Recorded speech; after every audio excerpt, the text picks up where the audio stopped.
السلام علیکم ورحمۃ اللہ وبرکاتہ. کیا حال ہے سب کا؟ الحمدللہ الحمدللہ. نحمده ونصلی علی رسولہ الکریم. اما بعد فاعوذ باللہ من الشیطان الرجیم. بسم اللہ الرحمن الرحیم. رب اشرح لی صدری ویسر لی امری واحلل عقدۃ من لسانی یفقہوا قولی. تو یہ بتائیے کہ کل پڑھنے کے بعد کیا کیا؟ جی کل ان کو یاد رہا کہ ماں باپ کی نافرمانی نہیں کرنی. اور کس کس کو یہ بات یاد رہی؟ الحمدللہ. گڈ الحمدللہ. اور صرف نافرمانی کے علاوہ جو ہمارا رویہ ہوتا ہے نا، ان کو دیکھ کے ہم اسمائل نہیں کرتے کیونکہ ہمیں اپنے سارے دکھ یاد آ جاتے ہیں، اور پھر ہم اس کا اظہار اپنے چہرے سے، اپنے رویے سے، اپنے معاملے سے کرنے لگتے ہیں. تو یہ ٹھیک تو نہیں نا. پھر آج کیا کریں گے جا کے؟ اور جہاں تک دکھ درد کا تعلق ہے اس کا کیا کریں گے؟ تکلیف کس کو دیکھ کے یاد آتی؟ جو اپنے ہوتے ہیں یا جن سے ہمیں توقع ہوتی ہے کہ یہ ہماری تکلیف دور کریں گے. وہ خود بخود یعنی یہ نہیں ہوتا کہ جان بوجھ کے ہم کر رہے ہوتے ہیں. وہ کچھ لوگوں کو دیکھ کر خود بخود ہمیں اپنے دکھی ہونے کا احساس ہونے لگتا ہے. کچھ کو دیکھ کر ہم ہنسنے لگتے ہیں، کچھ کو دیکھ کر ہم رونے لگتے ہیں، کچھ کو دیکھ کر ہمیں غصہ آ جاتا ہے، کچھ کو دیکھ کر ہمیں خوشی ہوتا نا ایسے. تو میرے خیال ہے کہ ماں باپ ایسی چیز ہیں کہ جن کو دیکھ کر ہمیں اپنے دکھ درد غم سب یاد آنے لگتا ہے. اچھا، اس کی مثال ایسے ہے کہ جیسے چھوٹا بچہ ہوتا ہے نا، اگر اس کو کوئی چوٹ لگ جائے نا تو اگر ماں نہ دیکھ رہی ہو تو وہ چپ ہو جاتا ہے، صبر کر لیتا ہے. لیکن اگر ماں دیکھ لے تو ایک دم چیخ مار دیتا ہے. اگر اس نے کچھ دیر ضبط بھی کیا ہو تو ماں کو دیکھتے ہی اس کو رونا یاد آ جاتا ہے. تو بہت نیچرل ہے. ٹھیک ہے، تو اب ہمیں اس کو کنٹرول کرنا ہے تھوڑا سا، تاکہ کسی وقت ماں باپ کو خوش کر سکے. تو اس کی کیا ضرورت ہے کنٹرول کرنے کی؟ اس کا کوئی فائدہ ہوگا؟ کیا آئے گا؟ صبر آئے گا. یہ میں ایک کتاب پڑھ رہی تھی تو اس میں یہ روایت مجھے ملی کہ من کتم حمى یوم اصابہ اخرجہ اللہ من ذنوبہ کیوم ولدتہ امہ وکتب لہ براءۃ من النار وستر علیہ کما ستر بلاء اللہ علیہ فی الدنیا. جس نے اپنے ایک دن کے بخار کو چھپایا، اللہ تعالیٰ اس کو گناہوں سے ایسے صاف کر دیتے ہیں جس طرح وہ اس دن گناہوں سے صاف تھا جس دن اس کی ماں نے اسے جنا تھا، اور اس کے لیے جہنم سے آزادی لکھ دیتے ہیں، اور قیامت کے دن اس کی پردہ پوشی فرماتے جس طرح اس نے اللہ کی طرف سے آئی ہوئی آزمائش پر دنیا میں پردہ ڈالا تھا. ہمیں اپنے غم اور دکھ کس کو یاد کر کے یاد آنے چاہیے؟ اللہ تعالیٰ کو. جب کسی انسان کی طرف سے کوئی تکلیف پہنچے یا کسی جسمانی یا روحانی صدمے سے آپ گزرے تو کوشش کریں کہ لوگوں سے چھپائیں اس کو. کیوں چھپائیں؟ جی آپ فرمائیے. لوگ ترس کھانے لگیں گے، غم کو مزید بڑھائیں گے، اور جب کوئی ترس ہم پہ کھاتا ہے تو ایسا لگتا ہے نا جیسے کسی نے ہم پہ ظلم کیا ہوا ہے. جب کوئی بہت ہماری ہمدردی کرتا ہے تو اس کا مطلب ہے کہ آٹومیٹیکلی اس سے ایک نتیجہ سا سامنے آتا ہے کہ جیسے کسی نے تو ستایا اس کو اور میں اس کا بڑا ہمدرد ہوں. حالانکہ اللہ سے بڑھ کر کون ہماری ہمدردی کر سکتا ہے؟ کون ہمارا خیر خواہ ہو سکتا ہے؟ کون ہم پر مہربان ہو سکتا ہے؟ وہ جو 70 ماؤں سے بڑھ کر پیار کرنے والا ہے. جی بالکل. بعض اوقات کسی کو بتائیں تو اس کو کوئی اثر نہیں ہوتا، انہیں کوئی فرق بھی نہیں پڑتا. اچھا، اس کا نتیجہ کیا ہوتا ہے؟ پھر ہمیں اور غصہ آتا ہے. وہ پہلا غم بھول جاتے تھے کہ نیا شروع ہو جاتا ہے، پہلے سے بھی زیادہ غمگین ہو جاتے ہیں ہم. جی بالکل. یعنی انسانوں سے عموماً جب ہم شیئر کرتے رہتے ہیں تو غم کم ہونے کو نہیں آتا، لیکن جب ہم اللہ تعالیٰ سے انما اشکو بثی وحزنی الی اللہ واللہ بصیر بالعباد جیسے حضرت یعقوب علیہ السلام نے کیا تھا، تو اس سے کیا ہوتا ہے؟ اللہ تعالیٰ پھر دل کو ڈھارس دے دیتے ہیں. اس کا یہ مطلب نہیں کہ ہم کسی سے اپنے مسائل کا حل نہ پوچھیں، یا لیکن اس میں انداز شکوے کا سا نہ ہو. یہ کیفیت نہ ہو کہ ہمیں اللہ سے کوئی شکایت ہے، بلکہ ہم اللہ کی رضا پر راضی ہوں، کیونکہ اس کے ہر فیصلے میں ہمارے لیے یقیناً بھلائی ہے. بعض بھلائیاں سامنے نظر آ جاتی ہیں اور بعض بھلائیاں ہمیں نہیں سمجھ آتی، ساری زندگی بھی نہیں آتی، تو اس پر بھی ہمیں راضی ہونا چاہیے کہ اللہ تو ظالم ہے ہی نہیں. وما انا بظلام للعبید، میں بندوں پہ ظلم ڈھانے والا نہیں ہوں.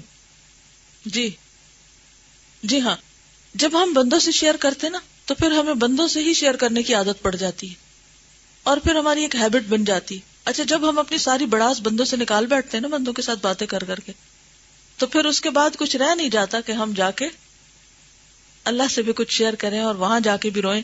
یہی وجہ ہے کہ ہماری نمازوں میں رونا نہیں، ہماری دعاؤں میں رونا نہیں، ہماری التجاؤں میں رونا نہیں، کیونکہ ہم بندوں کے سامنے ہی روتے رہتے ہیں.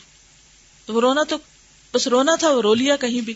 یہی وجہ ہے کہ آپ دیکھیں گے کہ خاص طور پر وہ مشکلات اور مصیبتیں جو آپ بندوں سے بیان نہیں کر سکتے، کچھ تکلیفیں ایسی بھی ہوتی ہیں نا جو آپ کسی وجہ سے کسی بھی بندے سے بیان نہیں کر سکتے.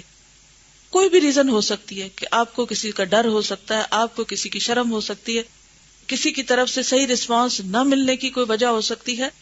تو پھر جب آپ کو چاروں طرف کوئی نظر نہیں آتا نا سوائے اللہ کے، تو پھر جب آپ وہ غم اپنے رب سے شیئر کرتے ہیں تو کیا ہوتا ہے؟ اس میں یقیناً آنسو آتے ہیں، پھر اس میں دعائیں بھی بڑی سچی ہوتی ہیں.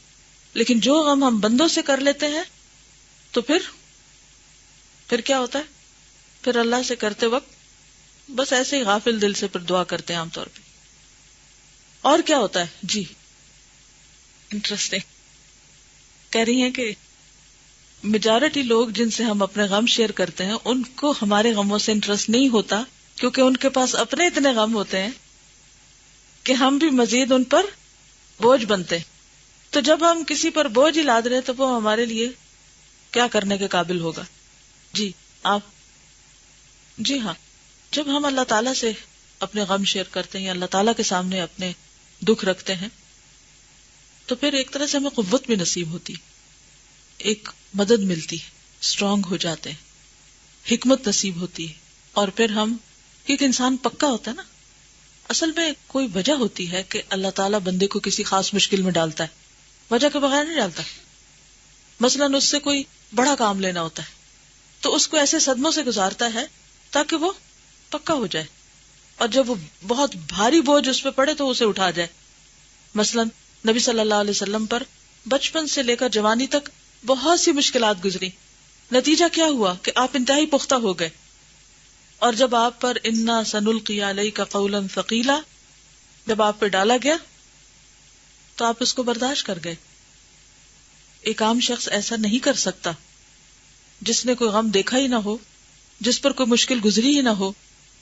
وہ کیا جانے کہ کوئی بڑا کام کیا ہوتا ہے، کوئی بڑی مشکل کیا ہوتی. وہ تو چھوٹی چھوٹی چیزوں کو لے کے بیٹھا ہوا. اب مثلاً آپ دیکھیں کہ ایک شخص جس کا کوئی آپریشن وغیرہ ہو چکا ہو اور اس نے ایک بڑی تکلیف دیکھی ہو، اگر کبھی اس کے ہاتھ پر کوئی چھری کانٹا لگ جائے تو اس کا ری ایکشن کیا ہوتا ہے؟ نارمل. لیکن اگر جیسے بچے ہوتے ہیں نا، اگر کبھی انہوں نے کوئی ایسی چیز نہ دیکھی ہو اور کوئی چھوٹی سی جگہ سے بھی خون نکلنے لگے تو وہ کیا کرتے ہیں؟ دنیا سر پہ اٹھا لیتے ہیں کہ پتہ نہیں ان کے ساتھ کیا ہو گیا ہے.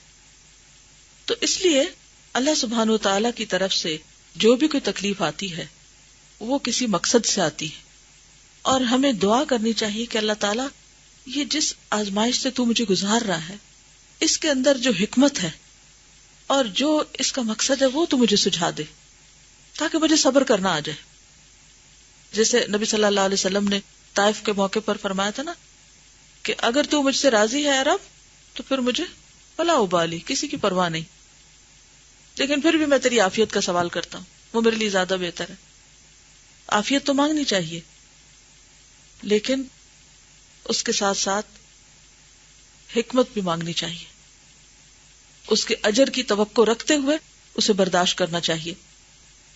وہ حدیث آپ کو یاد ہوگی کہ جس میں عطا بن ابی رباح کہتے ہیں کہ حضرت عبداللہ بن عباس مجھے کہتے تھے کہ میں تجھے ایک جنتی عورت دکھاؤں، ایک عورت جو جنت میں جائے گی. اگر آج دنیا میں کسی کے بارے میں یہ پتا ہو تو ہم کتنے ایکسائٹیڈ ہیں، کون ہے وہ، ہم بھی دیکھیں کیا خوبی ہے اس میں. تو وہ کہتے ہیں کہ میں نے کہا کیوں نہیں، ضرور دکھائیں.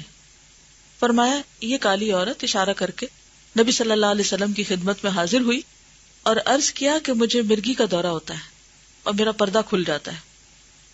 آپ نے دیکھا ہوگا کہ جن لوگوں کو مرگی کا دورہ پڑتا ہے ان بیچاروں کا کیا حال ہوتا ہے، ان کو بالکل بے ہوشی طاری ہو جاتی ہے اور بعض اوقات وہ یعنی اپنے آپ کو ڈھانک بھی نہیں سکتے. ابھی تو خیر قمیض شلوار بند کپڑے بھی ہوتے ہیں، لیکن جیسے اگر کسی نے تہمت وغیرہ پہنا ہو یا ایسا ڈریس ہو تو وہ انسان اگر زمین پہ لوٹ پوٹ ہو رہا ہے تو کہیں سے بھی کھل جاتا ہے، یعنی انسلا ڈریس جو ہوتا ہے. تو کہنے لگی کہ میرا پردہ کھل جاتا ہے. تو آپ صلی اللہ علیہ وسلم سے عرض کیا کہ آپ میرے لیے دعا کریں کہ اللہ تعالیٰ میری تکلیف دور کر دے. تو آپ نے فرمایا اگر تم صبر کرو تو تمہیں جنت ملے گی. اس کا مطلب نہیں کہ انسان دعا نہ کرے، دعا تو کرے، لیکن اگر وہ دعا فوراً قبول نہیں ہو رہی، آخرت کے لیے قبول ہو رہی ہے تو صبر بھی کرے. اور اگر تم چاہو تو میں صحت کی دعا کر دیتا ہوں. تو اس نے کہا کہ جو میرا پردہ کھل جاتا ہے تو آپ اس کی دعا کر دیں کہ یہ نہ کھلے. تو پھر آپ نے اس کے لیے یہی دعا کی اور باقی اس نے اپنا اجر آخرت کے لیے محفوظ کر لیا. جی اور کیا ہوتا ہے فرمائی. اور میں اگر چھوٹی چھوٹی تکالیف کو ہم دوسروں کو بتانا شروع کر دیں نا تو ہم نیکیوں میں بھی خالص نہیں بن پاتے ہیں. تو پھر چھوٹا چھوٹا نیکی کا کام بھی کر دیں گے تو وہ بھی لوگوں کو سنائیں گے، وہ پھر اس میں خالص پن نہیں رہتا. شاباش. یہ نا ایک ہر وقت اپنی باتیں کرنے کی ایک عادت پڑ جاتی ہے انسان کو، یہ بھی ایک بڑی مشکل ہے. جب انسان کو عادت ہوتی ہے نا کہ جو مجھ پر گزر رہا ہے وہ بس میں جلدی سے کسی کو بتا دوں، یہ بڑا خطرناک عادت ہوتی ہے. اس میں نہ صرف یہ کہ انسان اپنے غم بلکہ اپنی نیکیاں بھی پھر ہر وقت بتانے کے شوق میں رہتا ہے. میں جلدی سے بتا دوں کسی کو کہ میں نے کیا مار کا مارا ہے. اب اس سے کیا ہوتا ہے کہ پھر وہ ریاکاری کا عنصر شامل ہو جاتا ہے.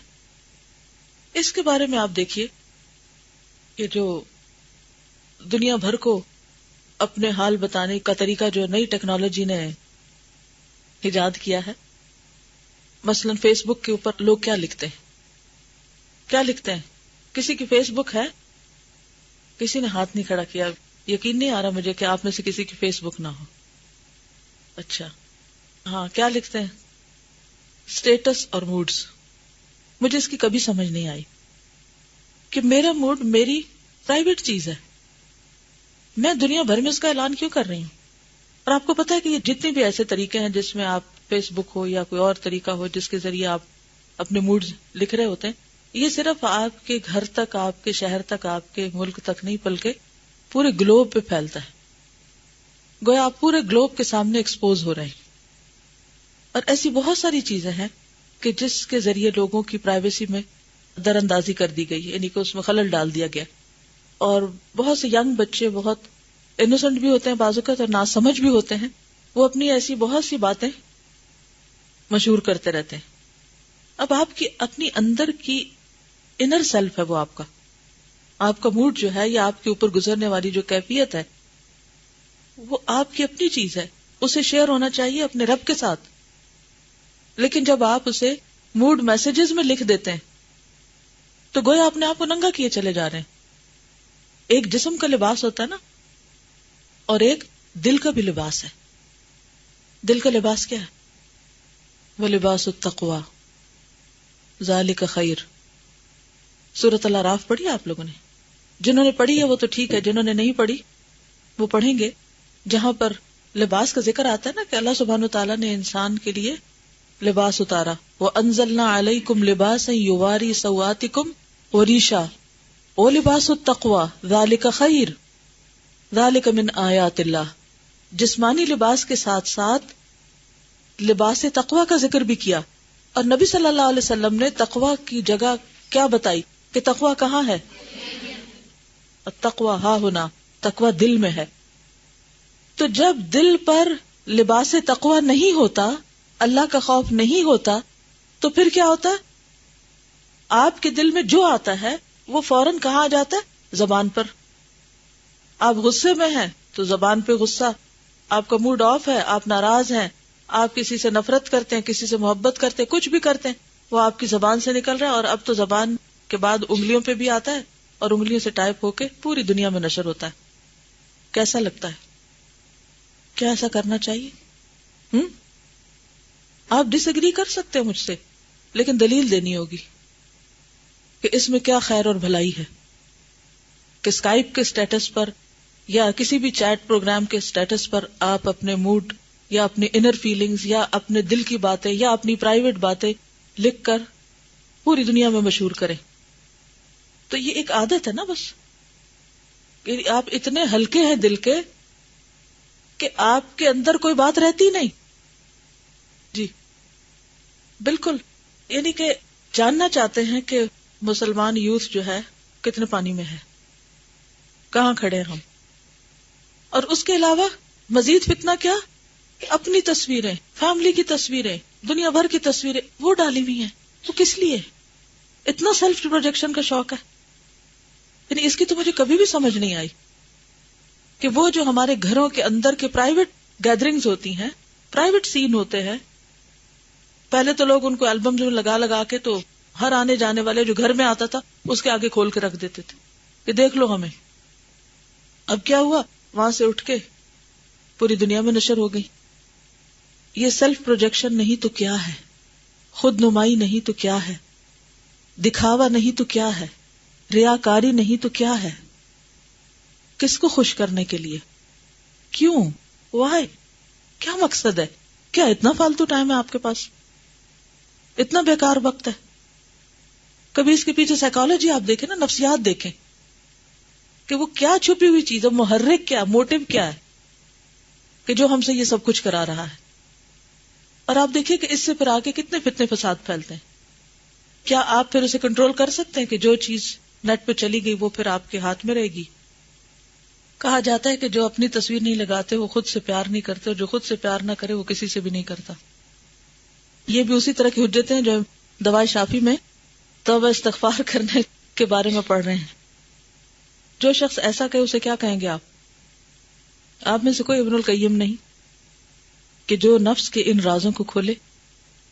ہاں سمپل سی بات ہے کہ اگر اس کو آپ پیار کہتے تو پھر یہ تو خود نبی صلی اللہ علیہ وسلم کو بھی اپنے سے نہیں تھا، اور نہ صحابہ میں سے کسی کو تھا، اور دنیا میں بڑے بڑے کام کرنے والوں کو اپنے ساتھ تھا. جی ہاں، ویسے بھی یہ ہے کہ جس چیز سے آپ پیار کرتے ہیں وہ آپ خود اپنے پاس ہی رکھتے ہیں نا، ساری دنیا کے ساتھ تو نہیں شیئر کرتے. جی ہاں، جس چیز کی قدر و قیمت ہوتی ہے اسے اتنا سستا نہیں کیا جاتا، اسے چھپا کے رکھا جاتا ہے.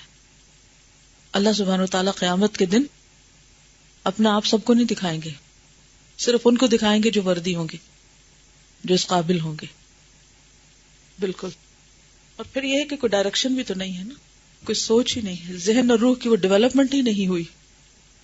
جسم تو بڑے ہو گئے ہیں مگر سوچ بڑی نہیں ہوئی. چلیے صفحہ نمبر 70 پیج 70 پچھلے صفحے سے شروع کرتے ہیں. آخری لائن، گناہوں کی وحشت اور حسن ظن کبھی یکجا نہیں ہو سکتے. گناہگار مجرم اسی قدر متوحش ہوگا، متوحش یعنی وحشت آئے گی اس کو، جس قدر اس کے جرائم اور گناہ ہوں گے. اور خاص طور پر مرتے وقت زندگی میں بعض اوقات ہم دنیا کی رونقوں میں اور دنیا کے ہلے گلے اور میلے میں اپنے بہت سے جرائم کا جو خوف ہے اس سے باہر نکل آتے ہیں، کیونکہ لوگوں کی رونق میں ہم ہر وقت رہنا پسند کرتے ہیں نا. تنہائی سے، اندھیرے وغیرہ سے ڈرتے ہیں کیونکہ وہاں پھر انسان کو اپنی برائیاں یاد آتی. تو بہت سے لوگ پھر کیا کرتے ہیں، ہر وقت کسی نہ کسی ایسے شغل میں لگے رہتے ہیں اور اپنے ایسے غم مٹانے کے لیے بہت باتیں کرتے ہیں. تو اگر دنیا میں کسی وجہ سے انسان اپنے ایسے غم بھلا بھی دے، اپنی گناہوں کی وحشت کو، تو موت کے وقت جب انسان سب سے اکیلا ہو رہا ہوگا اور پھر قبر میں اور پھر قیامت کے دن جب اکیلا اٹھایا جائے گا، تو اس وقت اس وحشت کو کیسے دور کر سکے گا؟ اس وقت حسن ظن کا کیا بنے گا؟ مجرم اسی قدر متوحش ہوگا جس قدر اس کے جرائم اور گناہ ہوں گے. یعنی جتنے جرم زیادہ اتنی وحشت زیادہ.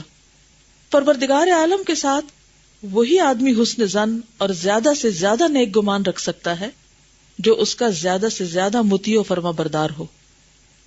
اس ضمن میں حضرت حسن بصری کا قول ہے، ان المؤمن احسن الظن بربہ فأحسن العمل وإن الفاجر أساء الظن بربه فأساء العمل. مومن اپنے پروردگار کے ساتھ حسن ظن رکھتا ہے. مومن اپنے رب کے ساتھ حسن ظن رکھتا ہے، اس لیے وہ اچھا عمل کرتا ہے. اور فاسق و فاجر آدمی اپنے پروردگار کے ساتھ برا گمان رکھتا ہے، اسی لیے وہ بدعملی کا ارتکاب کرتا ہے. مثلاً کیسے؟ اس میں آپ دیکھیے کہ مومن اپنے رب کی عظمت کو پہچانتا ہے، لہذا وہ کیا کرتا ہے؟ مثلا اللہ تعالیٰ کی جتنی بھی صفات ہیں، جیسے اسماء حسنی ہے تو اس میں اللہ سبحانہ وتعالیٰ کی صفات ہیں. ایک ہی کی صفت پہ جب آپ غور کرتے ہیں تو آپ کے دل میں کیا آتا ہے؟ کیا خیال آتا ہے اللہ کے بارے میں؟ بہت اچھا خیال آتا ہے نا. جب آپ کا خیال اچھا ہوتا ہے تو پھر آبویسلی آپ کا عمل بھی اچھا ہو جاتا ہے. اسی طرح فاسق و فاجر آدمی جو اللہ کو یاد ہی نہیں کرتا، اللہ کے بارے میں کبھی سوچتا بھی نہیں، تو پھر وہ اللہ کی اطاعت کا کام بھی نہیں کرتا. پھر اسی طرح جب انسان غلط کام کرتا ہے تو انسان کے دل میں یہ خیال آتا ہے کہ میں نے غلط کام کیا ہے، اب مجھے اس کی سزا تو ملے گی. خیال تو آتا نا. پھر کہتا ہے جب ملنی ہے، جانا ہی جہنم میں، تب کیا کرو؟ نیک عمل کرو. اور برے کام کرتا ہے. ایسا ہوتا ہے نا کہ جب انسان کے اندر اللہ سے حسن ظن نہیں رہتا، ایک مایوسی سی آنے لگتی ہے، تو پھر انسان سوچتا ہے چلو جہاں اتنے گناہ کیے ہیں وہاں اور بھی کچھ کر لیتے ہیں تاکہ دنیا میں تو مزے کر لیں، آخرت تو ہم نے خراب کر ہی لی ہے تو دنیا میں کیوں نہ انجوائے کریں. جی دل بے حس ہو جاتا ہے نا بنیادی طور پر. لہٰذا وہ شخص جو اللہ تعالیٰ سے بھاگا بھاگا پھرتا ہے، اس کی خفگی کے مواقع میں دوڑا دوڑا پھرتا ہے، اور اس کے غضب کے مواقع پر ڈیرے ڈالے رہتا ہے. یعنی جہاں اللہ تعالیٰ ناراض ہوتا ہے، جہاں اللہ تعالیٰ خفا ہوتا ہے، وہ وہیں جاتا ہے. سوچ لیجئے کون سی جگہ وہ ذلت اور رسوائی کے میدانوں میں مارا مارا پھرتا ہے. حقوق الہی یعنی اللہ تعالیٰ نے جو احکامات دیے ہمیں، ان کی توہین اور ناقدری کرتا ہے. اس کے فرامین یعنی احکامات کو ٹھکراتا ہے. اس کے محرمات اور نواہی کو معمولی چیز سمجھ کر ان کا ارتکاب کرتا ہے اور اس پر اصرار کرتا ہے. وہ بھلا کس طرح اپنے پروردگار کی جناب میں حسن ظن رکھ سکتا ہے؟ کیسے ہو سکتا ہے کہ وہ پھر حسن ظن رکھے؟ وہ شخص جو پروردگار عالم کے مقابلے میں اعلان جنگ کر رہا ہے، وہ کون ہوتا ہے؟ سود لینے والا. اولیاء الہی اور اللہ کے دوستوں سے دشمنی کر رہا ہے. یعنی جو بھی دین کا کام کرے اس کے پیچھے پڑ جاتا ہے، اس کے دشمنوں سے دوستی کی گرہ باندھتا ہے. اللہ تعالیٰ کی ان صفات کمالیہ کا انکار کر رہا ہے جو خود اللہ تعالیٰ نے اپنے لیے بیان کی ہیں، جو اسماء الحسنی میں آپ دیکھتے، اور اس کے رسول صلی اللہ علیہ وسلم نے پیش کی ہیں. اس طرح اس نے ذات خداوندی کے ساتھ سوء ظنی پیدا کر رکھی ہے. سوء ظنی برا گمان، اور اپنی جہالت کی وجہ سے ان صفات کمالیہ کے متعلق یہ خیال باندھ رکھا ہے کہ ان کے ظاہری معنی دلالت اور کفر ہے. بتائیے کہ ایسا شخص پروردگار عالم کے ساتھ حسن ظن کیوں کر اور کس طرح رکھ سکتا ہے؟ یعنی جس شخص کا حال یہ ہو، عمل ایسے ہوں، وہ کہاں سے حسن ظن کرے گا؟ یہ بھی ایک دھوکہ ہے کہ انسان غلط کام کرے اور پھر یہ کہے کہ نہیں میرا تو بڑا حسن ظن ہے. وہ شخص بھلا اللہ تعالیٰ کے ساتھ کیوں کر حسن ظن رکھ سکتا ہے جو یہ سمجھتا ہو کہ اللہ تعالیٰ کلام نہیں کرتا، نہ کسی چیز کا حکم دیتا ہے، نہ کسی بات کی ممانعت کرتا ہے، نہ وہ کسی بات سے راضی ہوتا ہے، نہ کسی بات سے خفا.